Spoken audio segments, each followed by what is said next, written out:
Hi everyone. Ngasi topic law number 3. Conceal your intentions. Sida hai ken natte nangi goal nangi aim nang khanjari be mayam to kanam thai do kan haido kutardi nang chi tawning je life se adu thabak ne na demotivate orani adagi nang hai thabak tu mana kangi tardi thabak tu mana to thokran nang kana suppose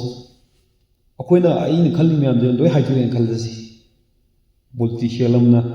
boat लेप तोबो minister अमना आई सी तौने जे लोय हाइजोन खल्लसी माने खल्लम ma'am माना तौद्रिङै दो अतोप कनेता दुना तौरने अदु तौबि तारदि माना credit तो हान फंगिनी थबक तो माना तौबि तारदि माना इलेक्शन कनो तौबि चांस याम वांगरनी अदगी बिजनेस आइडिया में एलाए नंग मिगोन हाइदोए अदो हाइदो किबगी माना थबक तौबि तारदि पैसा माना ने फंगरनी अदुगा इंडिया दा ब्रिटिश लागा अखोइदा कुइना पालम्मी दो मोइना अखोइदा पोट योनबा लाकमनी अखोइदी कनो तौ लॉजिस्टिक तौ लाकने हारि दे अखोइ नोगी लमदे लौखिनबा नोइ लमदे कनो तौनबा लाकने हारम तारदि लहलमोयबा अदुना अैगी अनिंगबा अपामबा कनो तौजे लोइना लोसलगा थम्मो अदुगा हयेंग मतांग चारगांदा अस सिदि यारेने अै मयाम खंगनबे यारे